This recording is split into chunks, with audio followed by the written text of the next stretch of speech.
Ons gaan net so sit dan, gaan ons die Here eer en aanbid ook in gebed. Ek gaan u begelei in die gebed. Ek gaan vir u 'n paar oomblikke gee om met die Here self te praat daar in die hart, en dan gaan ons saam bid. Ons Hemelse Vader, ons eer en ons dankie dat ons weet, dat u ons beter ken as wat ons onsself ooit kan ken. U sê vir ons nog voor daar 'n woord by ons mond uitgaan, dan weet u wat dit sal wees. U ken ons gedagtes van ver, u ken ons sit en ons opstaan. En dierbare Here, somtyds maak hierdie dinge ons vreesbevange, om te dink daar is 'n God in die hemel, die enigste ware God, die God van Abraham, Isak en Jakob, wat ons deur en deur ken. Hy weet waar ons gaan, hy weet wat ons doen, hy weet wat ons dink, en die Bybel sê vir ons dat u ons eendag in geregtigheid ook gaan oordeel. Maar Vader, ons eer en ons dankie ook dat u ons in ons sonde probleem raak gesien het, en dat u vir ons die verlosser gestuur het, Jesus Christus, sodat ons deur hom gered kan word.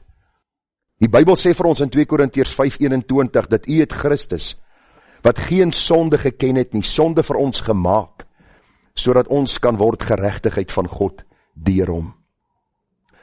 Here, ons beleef 'n tyd waar mense baie min maak van die Bybel.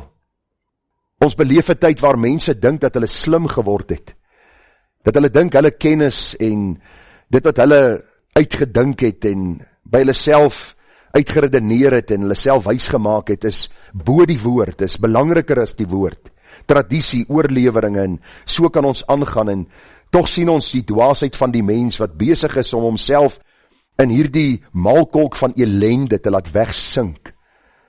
En pleit ons vanmôre, Here, dat u Gees in genade lewe sal bring in harte en lewens en in mense wat in hulle sonde wegsink, en dat hulle ware hoop in Christus Jesus sal ontvang. Ware lewe. Want Here, ons lewe is doelloos, op pad na u oordeel, sonder dat u ons kom red. As u ons nie kom red nie, Here, wat sal van ons word? Wat sal met ons gebeur eendag in die ewigheid, behalwe om hierdie skrikwekkende en angswekkende woorde te hoor, gaan weg, ek het jou nooit geken nie. Ek kyk so om my, Here, elke week wat ek deurleef, en ek dink by myself, hoe is dit dat die mens net aangaan? Alles is besig om in duie te stort, ons sien dit in Suid-Afrika, ons sien dit in Europa, ons sien dit selfs in Amerika en wêreldwyd. Dinge is onrustig. Here, daar is oorloë, daar is hierdie dreigemente, en al die dinge wat gebeur, die sonde wat eskaleer, en dit lyk vir my, of mense houdgerus aangaan, so asof niks met my gaan gebeur nie. En ag Here, ek vra dat u ons uit die slaap wakker sal skud, en dat ons opnuut sal besef dat hierdie lewe het u vir ons gegee, en alleen wanneer ons dit vir u leef, sal dit sinvol wees, en sal dit tot in die ewigheid vir ons saak maak en ook sin maak. Augustinus het gesê, man's soul is restless until it find rest in thee. En daarom pleit ek, Here, as daar vanmôre nog 'n siel is in hierdie gemeente, hulle wat inskakel, wat u nog nie ken nie, dat u tog deur u Gees lewe sal bring, vergifnis sal skenk. En dierbare Here Jesus, u wat vir die sonde gesterf het, dat u verlosser en saligmaker vir hulle sal wees. Die een wat hulle versoen met Vader, en vir hulle koers in hierdie lewe gee. Met een doel voor oë, om Christus en hom as gekruisigde te verheerlik. Baie dankie vir die wyse waarop u vir ons as gemeente sorg. Dankie vir hulle wat siek was, wat vanmôre weer by ons is, hulle wat in die hospitaal was. Here, ons eer u en ons dank u vir u goedheid, u genade en guns oor hulle. Ook Here, vir die wyse waarop u vir ons sorg op tydelike gebied. Dankie vir elkeen se gehoorsaamheid. Dankie vir elkeen se hart wat gee met 'n blymoedigheid, met 'n dankbaarheid. En ons eer u ook, Here, as die gewer van hierdie goeie gawes. Gemeente, genade, barmhartigheid en vrede word vir u geskenk van God ons hemelse Vader en ook van ons dierbare Here Jesus Christus. Het word kragtig menigvuldig deur die werking van sy Gees, ook hier by ons. Amen.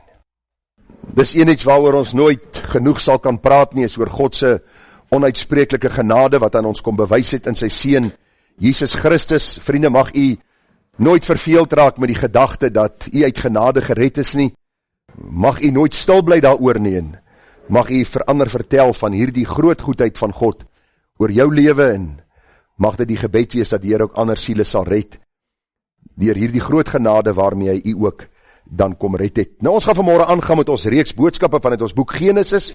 Vir die gesê, ons spreek 'n paar boodskappe uit Genesis, dan onderbreek ons dit met 'n Psalm, en dan weer Genesis en Psalm, en so sal ons aangaan, en die gebed van my hart is dat die Here vir ons baie ryklik sal seën vanmôre, wanneer ons gaan kyk na hierdie baie besondere gedagte, as verkeerde raad gevolg word, kan dit verrykende gevolge inhou. Nou, dis deel 1, ons gaan vanmôre 'n bietjie daaroor praat, en dit gaan so 'n bietjie van 'n antiklimaks wees as ons klaar is, want u gaan nou die probleemkwessie hoor en sien uit die woord. Maar volgende week gaan ons dit opvolg met, hoe kan ons die raad wat mense ons gee, en besluite wat ons moet maak, hoe kan ons dan vanuit die skrif waarheid bekom, om te weet in watter rigting om te beweeg. Maar vanmôre deel 1 is belangrik, ons sien dit uit Genesis 16, en ons gaan vanmôre 'n bietjie daarna kyk, en die gebed van my hart is dat ons met wysheid en met insig dan ook sal verstaan wat die Here vir ons sê, en dat die Heilige Gees wat die woord geïnspireer het ook ons harte sal verlig, om die waarheid van die woord te verstaan. Ek lees vir die Genesis 16. Maar Sarai, die vrou van Abraham, het vir hom geen kinders gebaar nie, en sy het die Egiptiese slavin gehad met die naam van Hagar. En Sarai het vir Abraham gesê, jy weet, die Here het my nie toegelaat om moeder te word nie. Gaan tog in by my slavin, miskien sal ek uit haar gebou word. En Abraham het na Sarai geluister. Toe neem Sarai, die vrou van Abraham, Hagar, die Egiptiese, haar slavin, nadat Abraham 10 jaar in die land Kanaan gewoon het, en gee haar aan haar man Abraham, om sy vrou te wees. En hy het by Hagar ingegaan, en sy het swanger geword, maar toe sy sien dat sy swanger was, het haar meesteres veragtelik in haar oë geword. En Sarai sê vir Abraham, die onreg my aangedoen is op jou. Ek self het my slavin in jou skoot gegee, en nou dat sy sien dat sy swanger is, het ek veragtelik in haar oë geword. Laat die Here oordeel tussen my en jou. En Abraham antwoord Sarai, daar is jou slavin in jou hand, doen met haar soos dit goed is in jou oë. Toe het Sarai haar sleg behandel, en sy het van haar af weggevlug. En die engel, let op hoofletter, die engel van die Here, het haar by 'n fontein in die woestyn gevind, by die fontein op die pad na Sir, en gevra Hagar, slavin van Sarai, waar kom jy vandaan? En waar gaan jy heen? En sy antwoord, ek vlug van my meesteres Sarai af, weg. Toe sê die engel van die Here vir haar, gaan terug na jou meesteres en verneder jou onder haar hande. Verder sê die engel van die Here vir haar, ek sal jou nageslag grootliks vermeerder, sodat dit vanweer die menigte nie getel kan word nie. Ook sê die engel van die Here vir haar, kyk, jy is swanger en sal 'n seun baar, en jy moet hom Ismael noem, want die Here het jou in jou elende verhoor. En hy sal 'n wille esel van 'n mens wees, sy hand teen almal en almal se hand teen hom, en hy sal teenoor al sy broers woon. Toe noem sy die naam van die Here wat met haar gespreek het, U is 'n God wat sien, want sy het gesê, het ek hier ook gesien na hom wat my sien? Daarom noem hulle die put Lagai Roi. Dit lê daar tussen Kades en Beret. En Hagar het vir Abraham 'n seun gebaar, en Abraham het sy seun wat Hagar gebaar het, Ismael genoem.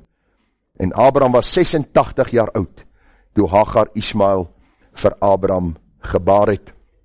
Ons gaan dit tot so ver saam lees uit die woord van die Here. Nou vriende, daar is so baie gedagtes in hierdie 16 verse wat ek met u kan deel, en heel moontlik sal ons bietjie later nog praat oor die gedagte van hierdie engel. Ons het nou al gepraat oor die teofaniese openbaring van Christus. Dit beteken nog voor Christus mens kom word het.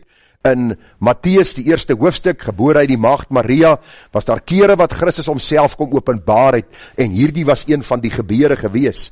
Ons sien ook die gedagte waar die Here vir Hagar sê, gaan onderwerp jou aan jou meesteres Sarai. Die gedagte van om ons te onderwerp aan mense, al voel ons, hulle tree nie altyd reg deur ons op nie. Daar is so baie gedagtes waaroor ons kan praat, maar glo ek dat die Here vir my gelei het om met u vanmôre te praat oor die gedagte van die verkeerde raad, wat Sara hier vir Abraham gegee het, en hy het dit gevolg, en die gevolge daarvan beleef ons nog tot vandag toe. En dit gaan die tema van vanmôre se boodskap wees dan, daar vers 2, en Sara het vir Abraham gesê, jy weet, die Here het my nie toegelaat om moeder te word nie, gaan tog in by my slavin, miskien sal ek uit haar gebou word, en Abraham het na Sara hier geluister. Ons kan praat oor die gedagte van polygamie. Nou, ek het 'n boodskap opgeneem, toe ek bietjie gepraat het oor die vraagstukke wat mense mee stoei, het ek 'n boodskap opgeneem oor polygamie. Is dit reg? Zuma sal sê ja, en baie van die ander, die Bybel sê nee. Die Here het soms dit toegelaat in die Bybel, maar die Here het nog nooit sy goedkeuring daaraan gegee nie. En jy kan sê, maar hoe laat die Here sekere goed toe? Miskien het jy hierdie week gelieg. God het jou nie laat dood neerslaan nie. Hy het dit toegelaat. En miskien die hartseer gevolge beleef jy tot vanmôre toe. Maar God skenk vergifnis, maar die gevolge is daar. Jy moet altyd onthou, wanneer ons sekere goed in die Bybel lees, en dit is wat my so kosbaar is van God se woord, hy steek nie die sonde van sy kinders weg nie. Hy verbloem nie hierdie dinge nie. Hy bring dit aan die lig. Ons, 'n hele klomp duisende jare later, lees van Abraham se sonde. Ons lees van hierdie dinge wat hy gedoen het, en die Bybel sê dit is vir ons 'n waarskuwing, sodat ons daaruit kan leer. Dis my een van die duidelike bewyse ook dat God se woord geïnspireer is. As dit 'n mensgemaakte boek was, sou mense hulle boosheid wegsteek. Jy weet mos wat aangaan, mense probeer altyd hulle beter laat lyk as wat hulle is. God openbaar ook die sondes van sy kinders. Terwyl Abraham, die vader van die gelowiges is en vriend van God genoem was, leer ons uit sy lewe dinge wat ons kan doen en moet doen, maar ook waarskuwings van dinge wat ons nie moet doen nie. En ons gaan vanmôre bietjie in besonder daarna kyk. Die tema van vanmôre se boodskap dan, as verkeerde raad gevolg word, kan dit verrykende gevolge inhou. Nou, as ons deur die blaaie van die Bybel gaan en ons lees, ek is besig met die boek Kronieke op die oomblik, dan is daar baie karakters in die Bybel wat vir ons opgeteken word, van hulle meer prominent as ander, maar uit elkeen se lewe kan jy iets leer, iets wat jy kan doen en kan navolg, en sekere dinge wat jy liefs laat, en sê, weet jy, ek wil glad nie in hierdie rigting beweeg nie, want ek sien die hartseer gevolge wat hierdie persoon of daardie persoon beleef. As ons kyk na die lewe van Abraham, dan sien ons baie duidelik, dat Abraham as vriend van God en as vader van die gelowiges gereeld by die altaar was, eer aan God gebring het, in gehoorsaamheid geleef het. Maar daar was tye dat Abraham gesondig het. Ons het al reeds gepraat oor die leuen wat Abraham vertel het, toe hy daar in Egipte was. En ons gaan vanmôre sien dat die leuen wat hy daar vertel het, 'n gevolg het op hierdie sonde wat hy gedoen het, waarvan ons vanmôre gelees het. Want u sien, sonde het baie maters. 'n Mens kan nooit sondig en is alleen, is een kant nie. Daar kom altyd 2 of 3 of 4 dinge by, en later in die toekoms kyk jy terug en jy sê, hoe kon ek so dwaas gewees het om hierdie ding te gedoen het? Iemand het eendag die opmerking gemaak en gesê, tussen my en 'n rampspoedige hartseer en deurmekaar lewe, lê daar net een besluit. Lê daar net een besluit. En as ek vanmôre hier voor by myself moet begin, en ek werk deur tot heel agter, daar by oom Thys, en ek moet vra, hoeveel van u kan getuig van hierdie aanhaling of gedagte wat genoem word, dan dink ek met die uitsondering van 1 of 2 van ons kleinkindertjies, sal die meeste sê, ek kan daarvan getuig. Op 'n bepaalde stadium in my lewe, het ek verkeerde raad gevolg, het ek 'n verkeerde besluit gemaak, het ek 'n sondige daad gedoen, en tot vandag toe, beïnvloed dit my lewe, my denke, my optrede, en alles wat daarmee gepaard gaan. U sien, vriende, een verkeerde besluit kan my en jou lewe so beïnvloed, dat het nooit weer dieselfde sal wees nie. Terwyl ek die boodskap voorbereid, ek daaraan gedink, ek dank God vir sy soewereine genade, wat ook selfs baie keer my sonde vat, en die Here bring iets goeds na vore, deur die sonde wat ek gedoen het. En wie kan gou vir my 'n praktiese voorbeeld in die Bybel noem, van iemand wat gesondig het, radikaal gesondig het, geweldige hartseer gevolge beleef het, maar God het iets goeds daaruit na vore gebring. David sondig met Batseba, die kind sterf wat hy verwek het. Daarna het God genade gegee, dat hy weer by Batseba ingegaan het, Salomo word gebore, en later sien ons dan ook, dat sy in die geslagregister opgeteken is, van die geboorte van ons Here Jesus Christus.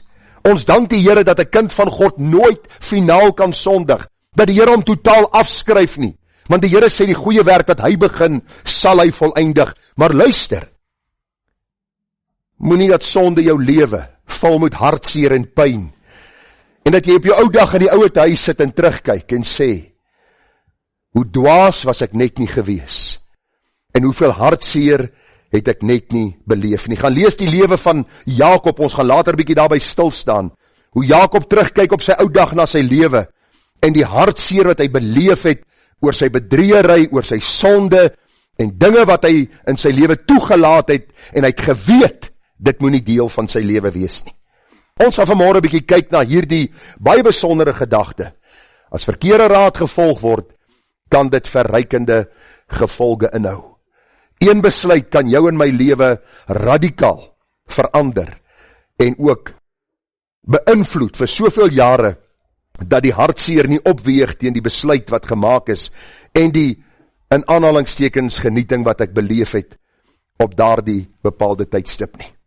En vriend, ek val weg met die 4 gedagtes wat ek vir u gaan noem. Die eerste ene gaan wees God se beloftes aan Abraham. Die tweede een, hy ontvang verkeerde raad en volg hierdie raad na. Probleme is onafwendbaar en gespanne verhoudinge was die gevolg en is met ons tot vandag toe. Dis die 4 gedagtes. Kom ons val weg en ons kom by die eerste gedagte, God se beloftes aan Abraham. Nou as ons vanmôre na hierdie boodskap kyk, dan moet ons onthou, Abraham was die man wat God geroep het uit Ur van die Galdeërs. Daar in Genesis 12 roep die Here vir Abraham uit die afgodediens, die Here red Abraham uit genade. Abraham dien die Here en die Here sê vir Abraham dat in hom sal die nageslagte van die aarde geseën word. Ek lees vir u Genesis 12 vers 1. En die Here het aan Abraham gesê, gaan uit jou land en uit jou familie en uit jou vader se huis na die land wat ek jou sal wys. En ek sal jou 'n groot nasie maak en jou seën en jou naam so groot maak dat jy 'n seën sal wees. Luister nou, God is aan die woord. Hy praat met Abraham. Die Here praat nie met ons vandag soos hy met Abraham gepraat het nie, want hy het sy woord vir ons gegee. Soos ons God wil hoor praat, lees sy woord. Maar in hierdie geval sien ons dat die Here met Abraham praat. Die Here sê vir Abraham, ek sal jou seën, ek sal jou 'n groot nasie maak. Genesis 13 vers 14.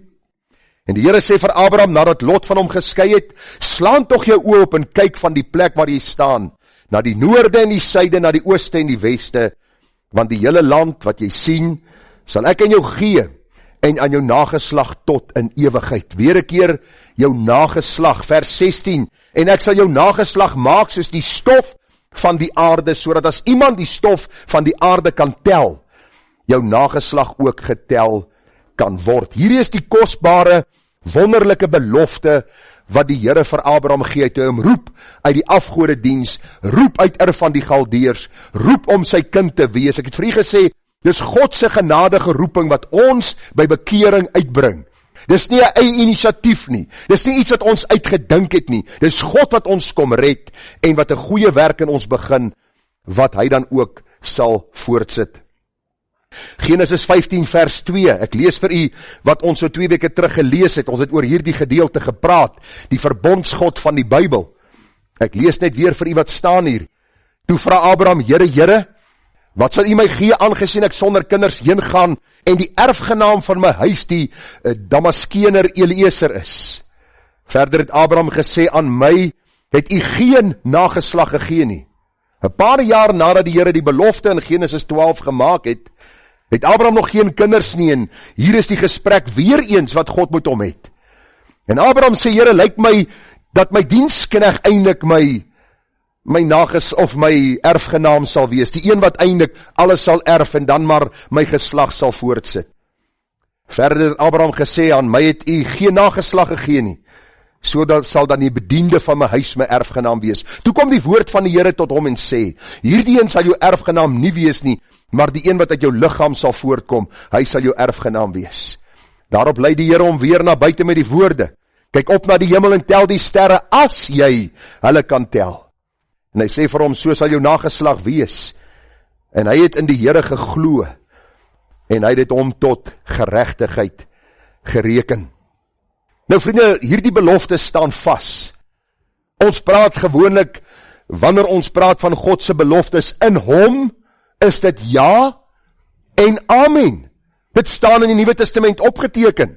God se beloftes is onwankelbaar. God kan nie vandag iets sê, dan trek hy dit môre terug nie. As hy iets sê, dan doen hy dit.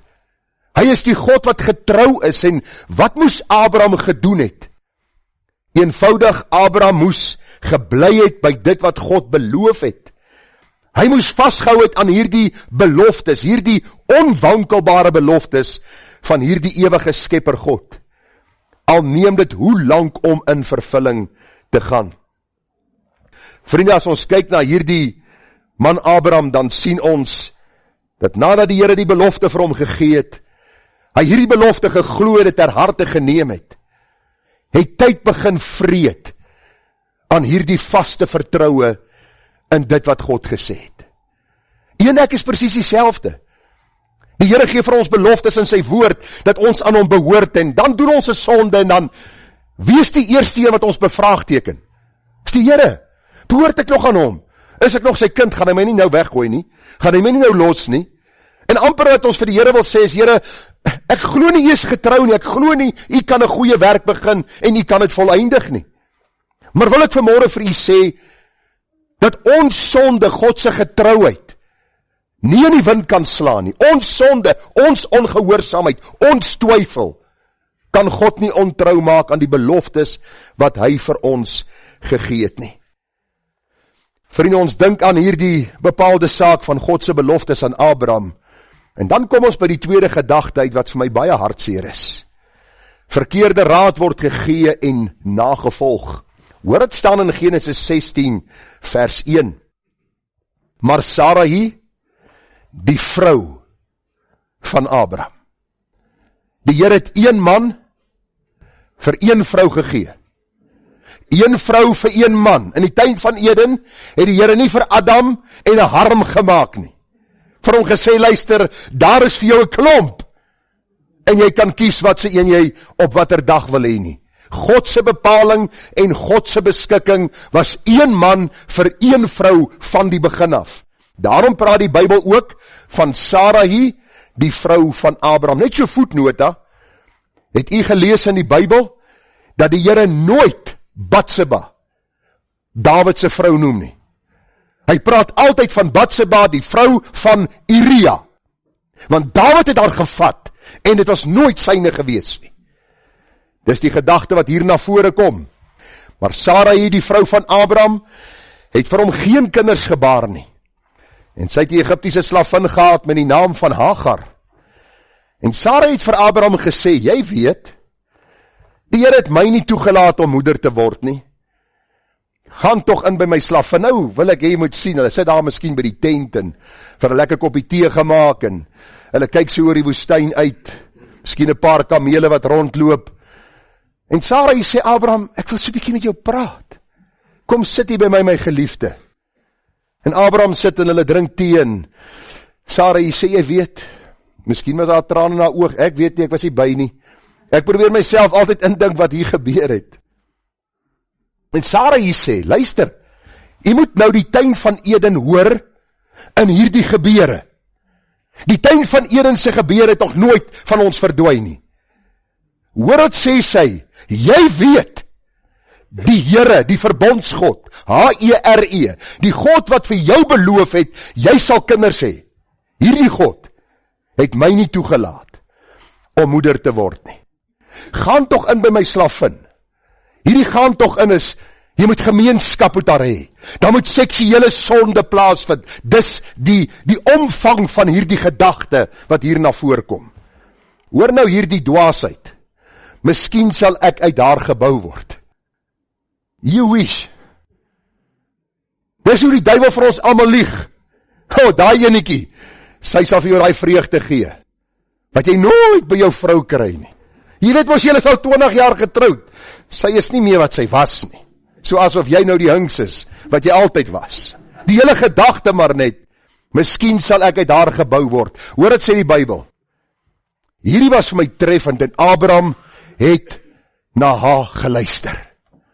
God beloof, God het vir Abraham gesê, gaan kyk na die sterre van die hemel, kyk na die sand op die grond, so sal jou nageslag wees, wat ek uit Sarai vir jou sal gee, uit die vrou wat jy getrou het. Die Bybel sê vir ons vriende, dat Sarai kom met raad na Abraham, raad anderste as wat God vir hom gegee het. Die Here sê een ding, Sarai sê iets anderste. Abraham volg nie hierdie geloofspad wat hy mee begin het nie. En in plaas van om na God te luister, in plaas van om in geloof te wandel, in plaas van om vir Sarai te sê, Sarai, luister my vrou, God is getrou, hy het beloof, ek weet ons word ouer, maar God is die onveranderlike, hy het gesê hy sal doen. Abraham doen niks van hierdie dinge, en die Bybel sê, Abraham luister na Sarai, en in plaas van geloof, ongeloof, wantroue, 'n oorhaastige besluit, en hy neem vir Hagar, hy het seksuele gemeenskap met haar, en hy verwek 'n kind by haar. Baie interessant is dat hulle nie in hierdie tyd een of ander redenasie gehad het oor wanneer word hierdie nou regtige kind nie.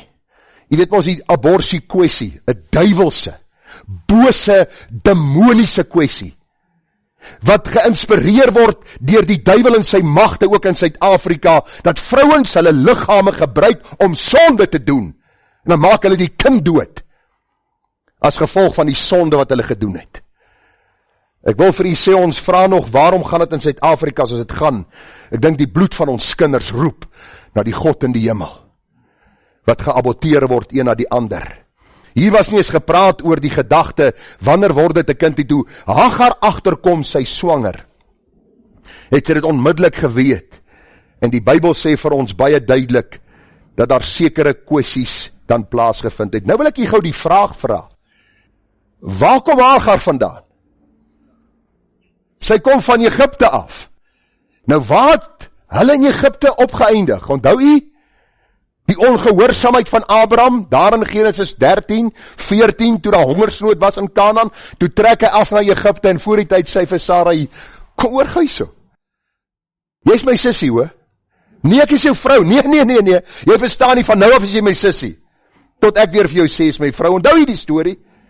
Jy moet het toch onthou, en hoor het gebeur, toe hulle in Egipte kom, en ewe skielik is hierdie vrou van Abraham, sy suster, toe sien Farao se manne hierdie mooi vrou, en hulle sê vir Farao, hierdie oude mooi suster, en hy sê, bring haar paleis toe. Hoor het gebeur, hoor waar kom Hagar vandaan, Genesis 12:10, en daar was hongersnood in die land, so dat Abraham na Egipte afgetrek het, om daar as vreemdeling te vertoe, want die hongersnood was swaar in die land. Ook het die vorste van Farao haar gesien, en haar by Farao geprys. En die vrou is na die paleis van Farao geneem. Vers 16, luister, sien wat staan daar, ek het het onderstreep en uitgelig. En hy het goed gedoen aan Abraham om Sarai se ontwil, so dat hy kleinvee en beeste en esels, slawe en Hagar gekry het. Eselinne en kamele in besit gekry het. Genesis 16 vers 3. Toe neem Sarai, die vrou van Abraham, Hagar die Egiptiese haar slavin, nadat Abraham 10 jaar in die land Kanaan gewoon het, en gee aan haar man Abraham om sy vrou te wees. En hy het by Hagar ingegaan, en sy het swanger geword. Abraham se sonde van 10 jaar tevore is besig om hom in te haal. Die slavin Hagar is saam met hulle nou. Sarai kan nie swanger word nie, en wat is die menslike raad? Die menslike oplossing?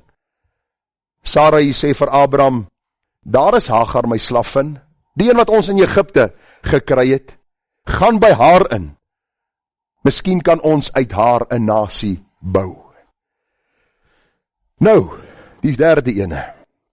Probleme is onafwendbaar as ons verkeerde raad volg, as ons verkeerde besluite maak, as ons met sonde begin heel. Want hoor wat gebeur, vriende, die probleem word nie opgelos hier nie. Probleme is onafwendbaar. Genesis 16 vers 4. En hy het by Hagar ingegaan, en sy het swanger geword, maar toe sy sien dat sy swanger was, het haar meesteres veragtelik in haar oë geword. En Sarai sê vir Abraham, die onreg my aangedoen is op jou. Ek self het my slavin in jou skoot gegee, en nou dat sy sien dat sy swanger is, het ek veragtelik in haar oë geword. Laat die Here oordeel tussen my en jou. Nou ek sien hierdie besigheid, nou vrouens weet, my vrou sê altyd, dat 'n draak het 2 koppe, of 3. Nou ons sien dit maar so in die flieks, en 2 of 3 vrouens werk nie in een kombuis nie. Sarai hier is die meesteres, Hagar die slavin uit Egipte. Hagar is swanger by Abraham. Sarai sê vir haar, Hagar gaan kry vir ons bietjie water uit die put. Ek vir jou water, gaan jou eie water. Gaan jou eie water. Ek is swanger by Abraham. Hagar help my kos maak, maak jou eie kos. Ewe skielik word Hagar die meesteres en Sarai hier die slavin, want sy het die kind van Abraham in haar binneste. Sy is swanger by Abraham, die sonde wat gepleeg is, en ewe skielik raak Sarai hier nou benoud. Daar is so 'n bietjie angs in haar binneste. En die Bybel sê vir ons baie duidelik, vriende, in Genesis 16 vers 5, hoor dit staan daar in die Engels, dit was my so treffend, ek moes dit vir u saambring. Die Engels sê dit baie keer nogal mooi. Then Sarai said to Abram, it is all your fault. Dit klink vir my so reg. Okay. It is all your fault, for now this servant girl of mine despised me, though I myself gave her the privilege of being your wife. Het Sarai heeltemal te veel teegedrink? Verstaan sy nie wat aangaan nie? Ek het haar die voorreg gegee om jou vrou te wees, om by jou te slaap, om vir jou 'n kind te baar. May the Lord judge you for doing this to me. Ewe skielik, Abraham, mag die Here jou oordeel. Dis jy! En Sarai is reg gewees. Dit was Abraham se skuld. U sien, Abraham is die een wat van die begin af, as die een wat die beloftes van die Here ontvang het, getrou aan die Here moes bly en vir sy vrou gesê het, vrou, soos 'n dwaas praat jy. Wie het dit gesê? Onthou jy vir Job? Die Here vat alles weg van Job en sy vrou sê, vloek God en sterwe. Hy sê vir haar, sit jou vinger op jou mond. Soos 'n dwaas praat jy. Abraham moes vir Sarai gesê het, Sarai, soos 'n dwaas praat jy. Ek gaan nie by Hagar in nie. Sy's die slavin, sy's nie my vrou nie. Ek wag op God se belofte. Abraham doen dit nie. Die Bybel sê vir ons, Abraham maak verder droog, as ons dit so kan beskryf. En u moet tog nou nie dink ek staan hier en ek beoordeel die vader van die gelowiges nie. Die vriend van God nie. Ek wil vanmôre vir u sê, ek het uit sy lewe geleer. Want vriende, as ons na verkeerde raad luister, as ons sonde begin doen, is daar gevolge wat onafwendbaar is. Hoor dit gebeur.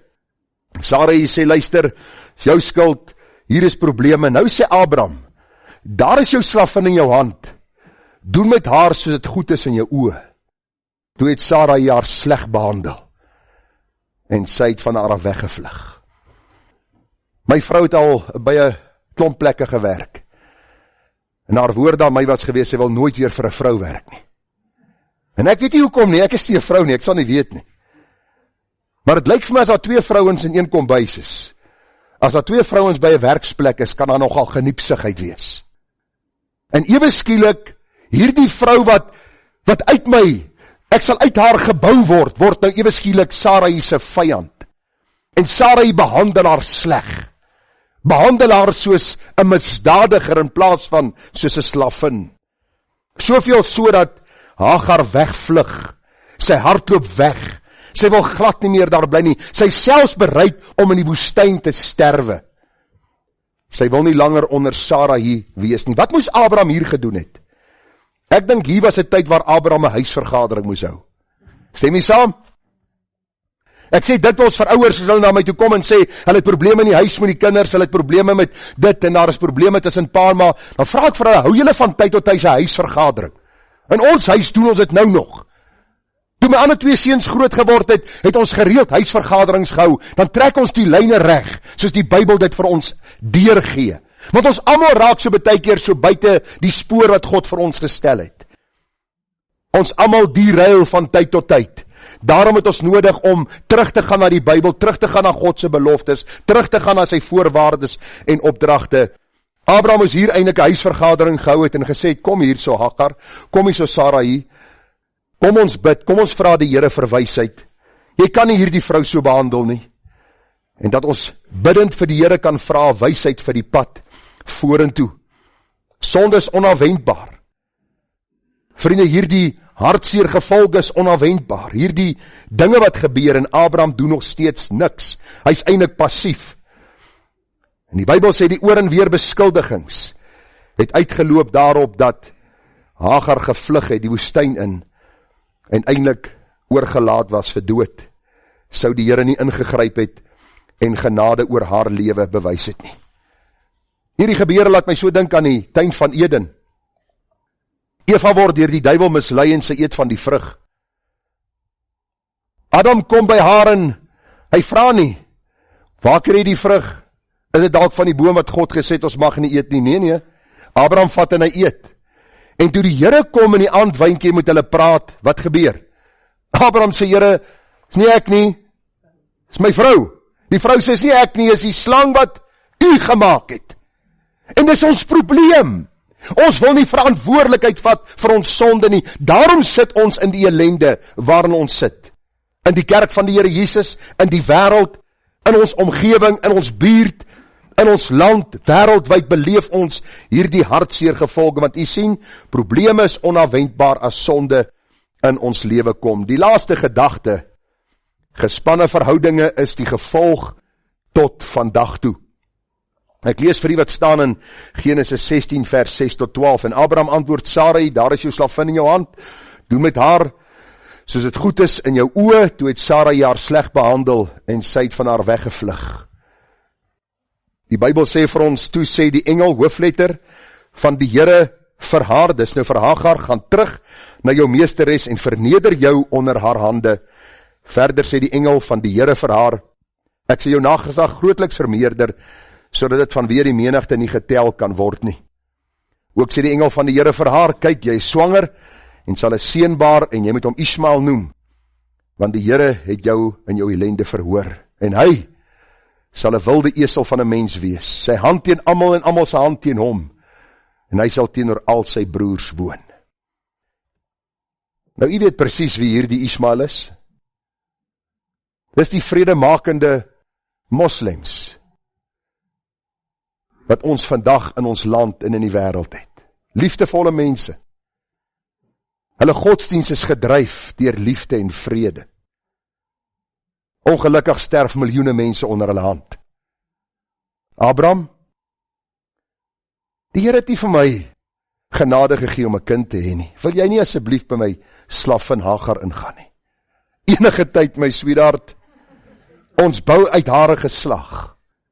En hier sit ons vandag met die gevolge, daar in Gaza, wêreldwyd met die gevolge. Vriende, gaan kyk hoe die moslems Suid-Afrika, Afrika, Egipte, Europa, Kanada, die wêreld oorvat. Waarom?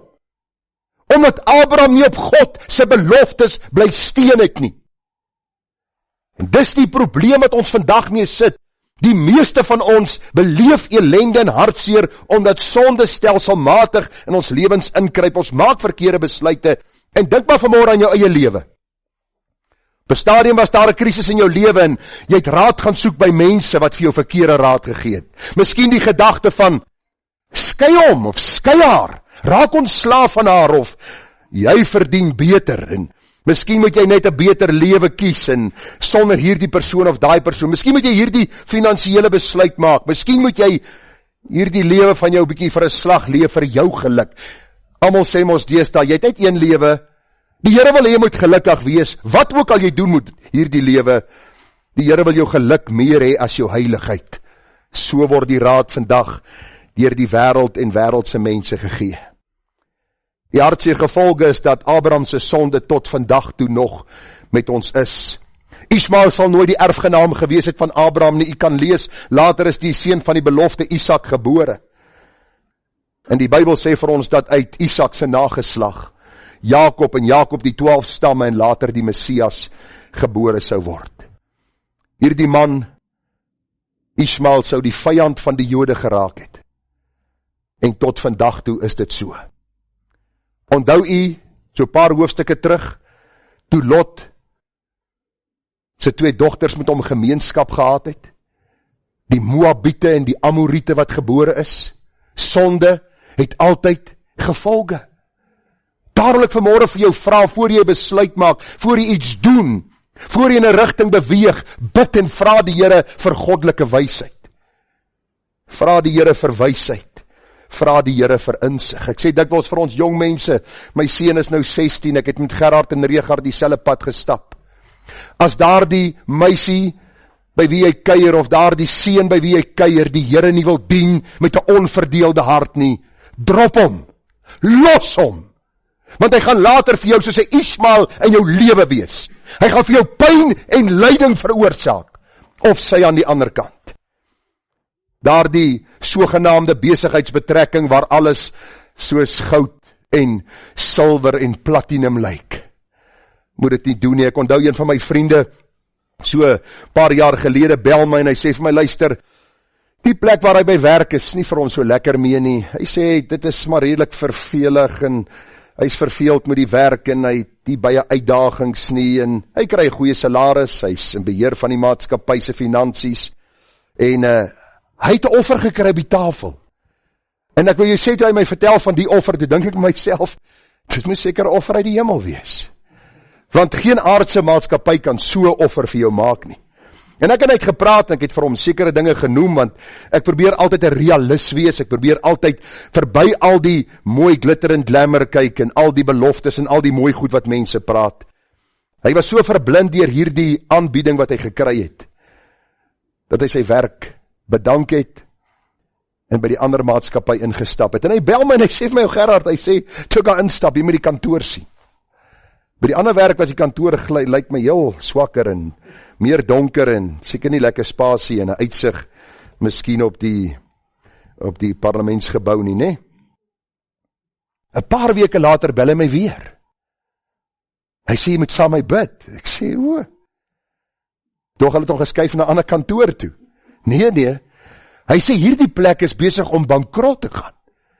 Hulle het my gekry om te probeer beredder en hierdie finansies te probeer uitsorteer en dinge te skuif sodat die maatskappy nie gelikwideer word nie. En later is die maatskappy gelikwideer en hier sit hierdie man wat 'n goeie salaris verdien het, by 'n goeie werksplek was, raad wat hy by verskillende mense gekry het, hierdie geel wortel wat hulle voor hom gehang het van 'n groter salaris, 'n beter kantoor, al die dinge beter, eindelik soos mis voor die son verdwyn. Hierdie man se stresvlak was so hoog. Vriende, hy het baie goed verloor in sy lewe. Paar maande later, toe gaan hy terug na die maatskappy waar hy by bedank het. Hy sê vir die ou, wil jy my nie asseblief terugvat nie? Die man sê vir hom, gee my kans, ek sal daaroor dink. 6 maande later, toe kry hy sy werk terug. Minder salaris, minder voordele wat hy gehad het, presies dieselfde werk, en die Here kom leer my 'n les. Moenie altyd na raad luister wat mense jou gee, dat die volgende plek beter sal wees. Die volgende besluit, die volgende ding sal beter wees nie. Toets alles aan die hand van God se woord. Want u sien, sonde het altyd gevolge. Was hierdie sonde wat hierdie ou gedoen het? Nie noodwendig nie.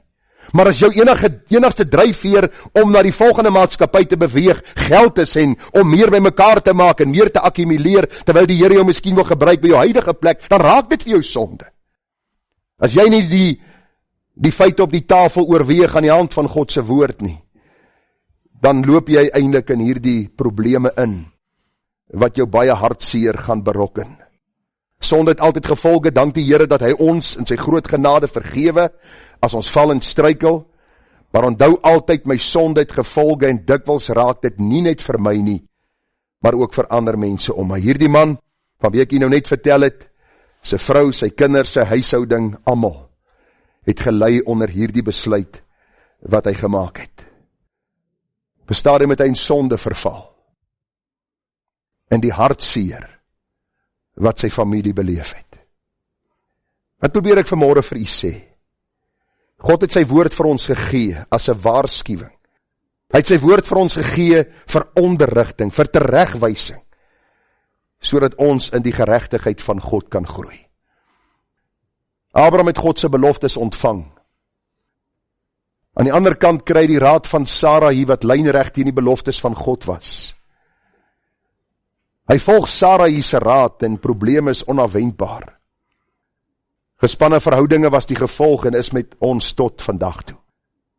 Die waarskuwing het vanoggend baie duidelik en ondubbelsinnig gekom. As verkeerde raad gevolg word, kan dit verrykende gevolge inhou. Daarom is dit noodsaaklik om alle raad wat gegee word te toets aan die hand van God se woord. Elke besluit wat u maak, te toets aan die hand van die woord van God. Wat motiveer my? Wat is in my hart wat my dryf om hierdie ding te doen? Na hierdie plek te gaan, hierdie een te trou, by daardie een miskien te wees, of miskien hierdie werksaanbod te aanvaar. Want u sien, 'n kind van God se lewe word beïnvloed deur die besluite wat hy maak. Daarom sê Psalm 119, 105, u woord is vir my, is 'n lamp vir my voet en 'n lig vir my pad. Die opening van u woorde gee lig. Dit maak die eenvoudiges verstandig. Volgende week gaan ons kyk na 4 eienskappe van Bybelse geloof en optredes. Met ander woorde, hoe sal ek kan bepaal of dit wat ek wil doen die regte ding sal wees, en hoe sal ek God verheerlik? Hoe sal ek weet watter raad moet ek volg en watter raad nie? Ek onthou 'n paar jaar gelede kom 'n man na my toe en hy sê vir my, daar is sprake van afleggings by hulle werksplek. Sprake. Ek sê altyd vir mense, moet jy nie steur aan roemers nie. As jy vanmôre iemand is wat lief is om te skinder, is jy lief vir 'n roemer. Jy weet wat 'n roemer is, dis nie 'n kamer nie, né? Dis stories wat uit 'n kamer vertel word. OK. En hierdie man hoor hierdie roemer. Hulle gaan afleggings by die maatskappy hê. En hy besluit by homself, nee wat, miskien is hy die ou wat hulle gaan aflê. En hy vat 'n werk oor see, op 'n boot, hy gaan daar werk. Want hulle gaan verskriklik geld kry, en hulle gaan huise koop, en hulle gaan vir hulle pensioen by mekaar maak. En hy het so besluit, daar was nie 'n sprake, ek vra vir op 'n stadium, waar gaan jy kerk gaan? Waar gaan jy die Here dien? Lyk my dit is die laaste ding waaraan kinders van die Here vandag dink, as hulle besluite maak. Waar gaan hulle die Here aanbid? Saam met watter skaar van heiliges gaan hulle Sondag by mekaar kom? Hierdie man is oor see en hy het op die boot gaan bly. Sy 2 kinders is vandag boosaards, want hulle het sonder 'n pa groot geword. Hulle is so ver dat hulle lyk my in duiwel aanbidding betrokke geraak het. Nou die dag 'n foto gesien van hoe die seun lyk. Dis scary om te dink dat hierdie man sy kinders verkoop het vir geld. Wat ek vanmôre vir jou wil sê, as jy bely behoort aan die Here, is die eerste ding wat jy doen. Jy vra God vanuit sy woord, die besluit wat ek nou gaan maak, is dit in lyn met u waarheid, met u woord en met my geestelike opbouing? Of gaan dit tot my ondergang strek? Geld kan nie jou kind terugkoop nie. Geld kan nie betaal vir 'n siel nie. Geld kan nie 'n pa vervang nie. Ek sê nou die dag vir 'n man, ek sê luister, jou vrou het nie jou geld nodig nie, sy het vir jou nodig. Sy het jou nodig, sy het jou leiding nodig, sy het jou raad nodig. Sy het jou ondersteuning nodig, dieselfde van die vrou na die man se kant. Volgende week gaan ons bietjie kyk, hoe sal ek weet, watter raad moet ek volg en watter raad nie. Dit beteken nie, ons gaan nooit nie foute maak nie. Maar daar gaan baie duidelike beginsels neergelê word, wat vir ons wysheid sal gee, sodat ons nie in die struiktrap waarin Abraham getrap het, en met die hartseer gevolge sit, wat ons vandag nog beleef nie. Mag die Here genade gee, mag die Here wysheid gee, dat hierdie deel 1 van die boodskap vir ons as 'n rooi lig sal opgaan, dat ons sal weet, verkeerde raad gevolg word, verkeerde besluite gemaak word, dit 'n geweldige impak op 'n mens se lewe. Kom ons bid saam. Vader, ons dankie dat ons ook uit die lewe van Abraham kan leer. Soms dink jy by jouself, hoe is dit moontlik dat hierdie vader van die gelowiges, die vriend van God, so dwaase ding kon doen? En terwyl ons daaroor dink, besef ons het al soortgelyke dwaase dinge gedoen. Here, ons het al besluite gemaak, raad gevolg, en met baie trane en hartseer en pyn in ons eie lewe gesit. Vergewe ons dat ons soms so koppig is, so eiesinnig is. Dink ons weet beter as U. Vergewe ons waar ons baie keer die waaf oor die perde wil span en U wil aanjaag en eintlik vir U wil voorskryf hoe dinge gedoen moet word. Vergewe ons, Here, waar ons gemak bo U heilige woord stel. Waar ons geld en genot en roem en al hierdie dinge stel bo U waarheid en U woord. Ons deurboor onsself so dikwels met smarte. Daar is net een wat vrede kan bring, dis U. Daar is net een wat ons deur die krisistye dra, dis U. Daar is net een boek wat vir ons soos 'n lig skyn in 'n donker plek, dis U woord. Daarom bid ons, Here, vir getrouheid en genade, sodat ons U kan verheerlik in alles. Dankie, dat ons nou kan bid, dat U vir ons ook wysheid sal gee in hierdie week. Here, dat ons, of ons eet of ons drink, of wat ook al ons doen, dat ons dit sal doen, tot eer van U naam. U eer altyd vooropgestel, sodat ons ook rein en heilig voor U kan lewe. Amen.